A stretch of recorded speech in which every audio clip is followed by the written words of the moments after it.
Halo teman-teman kos-kosan, gimana kabar kalian? Baik-baik saja kan? Saking fokusnya Abdikos membahas teori-teori untuk chapter 239, hampir 2 minggu Abdikos melewatkan pembahasan episode mingguan Jujutsu Kaisen, yaitu Abdikos melewatkan pembahasan episode ke-11 dan 12. Dan ya, karena Jujutsu Kaisen chapter 239 spoilernya baru keluar Rabu besok, jadi untuk mengisi waktu luang sambil menunggu spoiler, Abdikos akan bahas episode ke-11 dan 12 Jujutsu Kaisen season 2. Ini sebenarnya episode yang sangat bagus karena membahas tentang teknik sense alias teknik pemanggil arwah. Dan ya, kalau diperhatikan episode anime dan manga yang rilis mingguan, kemungkinan Gege Akutami sengaja menghubungkan anime dan manga agar sejalan. Di anime Gojo disegel, di manga Gojo tewas. Dan ya, karena 2 minggu ini animenya membahas teknik sense, kemungkinan di manga 239 nanti juga akan dibahas teknik sense. Selain itu, episode 11 dan 12 membangkitkan fangirl dari 2 om paling badass di Jujutsu Kaisen, yaitu Om Toji dan Om Nanami. Yuk langsung aja kita bahas detail menarik Jujutsu Kaisen episode 11 dan 12. Check it bro. Detail pertama, kenapa barir di Shibuya sangat kuat? Sebenarnya teknik barir itu bisa dihancurkan dari luar jika memang pengguna barirnya ada di dalam. Karena memang teknik barir dasarnya adalah untuk melindungi diri dari serangan di luar. Ini juga berlaku untuk domain expansion, di mana Yuji pernah menghancurkan domain Mahito dari luar. Namun ya, lain halnya jika pemasang barirnya berada di luar, maka barir tersebut tidak bisa dihancurkan kecuali dengan menghancurkan jimat barirnya. Selain itu, dengan memposisikan pembawa jimat di tempat mencolok, sama artinya dengan memberitahukan teknik kutukan. Jadi hal ini akan memperkuat barir itu sendiri. Bahkan pukulan dari tubuh manusia super milik Yuji tidak mempan untuk barir yang diperkuat dengan penyesuaian plus-plus. Dari sinilah tim Megumi, Ino, dan Yuji mencari tempat terbuka yang mudah dilihat. Di sini mereka langsung fokus ke satu tempat, yaitu Shibuya Central Tower. Yap, tempat ini sangat mencolok karena ini adalah gedung tertinggi di Shibuya. Dan ya, benar saja di sana terdapat pengguna kutukan yang menjaga salah satu barir di Shibuya. Detail kedua, kisah Gojo dan para asasin pengguna kutukan. Sebelum Gojo terlahir, para penyihir Jujutsu sangat sibuk membasmi roh kutukan karena banyaknya bencana di Jepang, menyebabkan emosi negatif yang akhirnya melahirkan banyak roh kutukan. Yap, di situasi seperti ini, para pengguna kutukan jahat bebas melakukan aksinya. Bahkan sebagian dari mereka terang-terangan menjadi asasin alias pembunuh bayaran. Mereka adalah Ogami dan Awasaka hingga di tahun 1989 Gojo Satoru lahir. Ini adalah anugerah terbesar untuk klan Gojo sekaligus dunia Jujutsu, karena pengguna Six Eyes dan Limitless terlahir kembali setelah 400 tahun lamanya. Dari sini roh kutukan dan para pengguna kutukan jahat mulai panik dan bersembunyi. Hingga sekitar tahun 2006 Ogami dan Awasaka sebagai salah satu pembunuh terhebat dikontrak untuk membunuh Gojo. Awalnya mereka tidak tahu sekuat apa Gojo hingga mereka ditemukan Gojo bahkan di tempat persembunyian sebelum mereka beraksi. Dari sinilah mereka langsung pensiun karena takut Gojo Satoru dan para penyihir akan memburunya. Dan ya, kini Kenjaku menawarkan mereka untuk kembali dengan janji akan menyegel Gojo. Mereka pun mempercayai Kenjaku. Saat Gojo belum disegel, mereka tidak berani keluar. Itulah kenapa hanya ada 2 barir di awal insiden Shibuya. Namun setelah Gojo disegel, barir menjadi 4 lapis karena Awasaka dan Ogami sudah aman dari Gojo.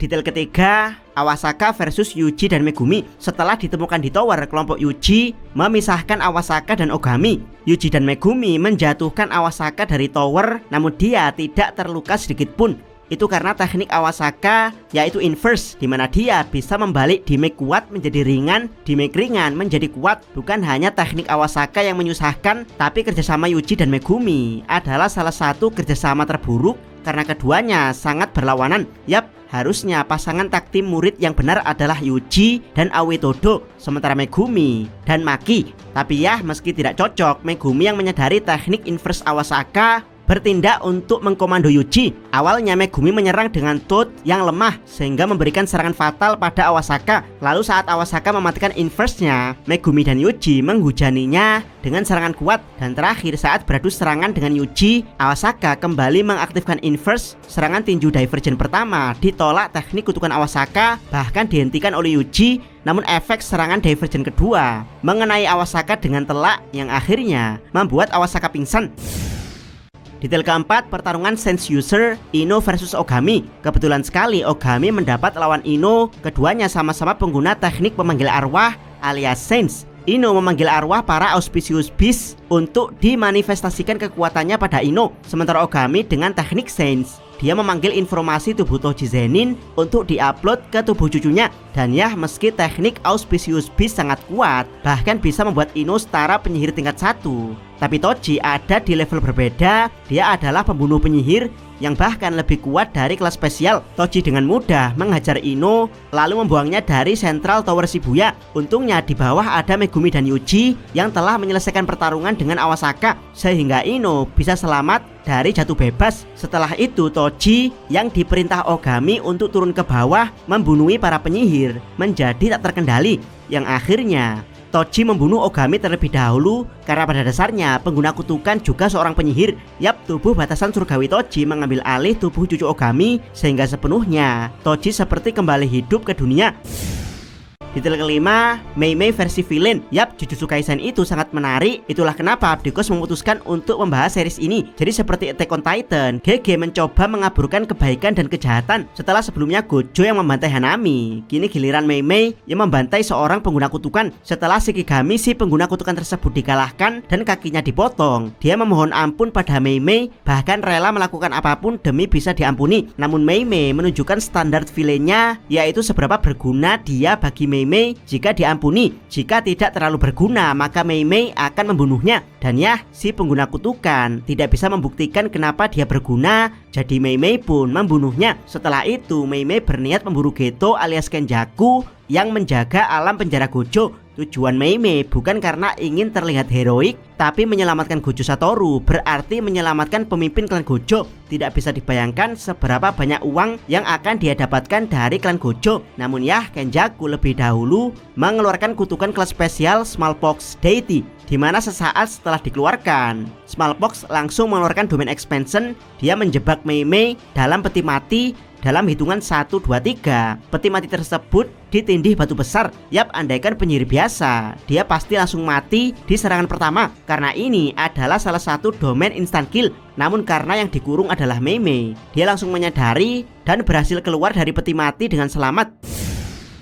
Detail ke-6, teknik Miracle Shigemo versus kemarahan Nanami. Kebrutalan Shigemo yang membantai para manajer Jujutsu akhirnya dipergoki Nanami, sementara Shigemo sendiri sedang asyik mempermainkan Nobara dan Nita. Yap, di sini Nobara terlihat lemah karena dia bersama Nita. Jadi dia bertarung dengan Shigemo sambil menyelamatkan Nita yang berujung keduanya disiksa Shigemo. Namun meski begitu, Nobara berhasil membunuh salah satu dari 6 nyawa Shigemo. Oh ya, buat yang tidak tahu, teknik kutukan Shigemo adalah miracle alias keberuntungan, yaitu tanda 6 garis di bawah matanya. Nyawa Shigemo bergantung pada banyaknya garis yang masih aktif. Teknik ini sangat kuat, yaitu membuat Shigemo punya 6 nyawa dalam waktu tertentu. Namun sama seperti Takaba, Shigemo tidak terlalu paham dengan tekniknya karena memang ingatan Shigemo selalu dihapus setelah memperoleh keberuntungan dari teknik miracle. Jadi Shigemo taunya dia selalu selamat dari kematian. Yap, saat mempermainkan dengan kejam Nobara dan Nita, Shigemo masih full 6 garis, tapi setelah Nobara menghujaninya dengan puing-puing, garis aktif Shigemo tinggal 5, dimana dia bisa menundukkan Nobara yang lengah di situasi ini. Namun ya, Shigemo akhirnya ditemukan oleh Nanami yang sangat marah karena para manajer Jujutsu telah dibantai Shigemo. Shigemo mencoba melawan Nanami, namun kemarahan Nanami membuat energi kutukannya seperti tembok yang tidak bisa dihancurkan. Dan ya, Disinilah pembantaian Shigemo dimulai. Satu tinju telak Nanami membunuh satu nyawa Shigemo. Kemudian Nanami mendekat dan menginterogasi Shigemo dengan serius. Namun Shigemo masih tidak mau mengakui dan akhirnya dibogem Nanami di perutnya yang membuat Shigemo kehilangan satu nyawa lagi. Dan terakhir Nanami membogem Shigemo di wajah yang akhirnya membunuh satu nyawa Shigemo lagi. Dari sini Nanami meninggalkan Shigemo dan ya Shigemo masih punya 2 nyawa dan dia tidak akan bertobat karena ingatan dia dibunuh Nanami sebanyak 3 kali telah dihapus.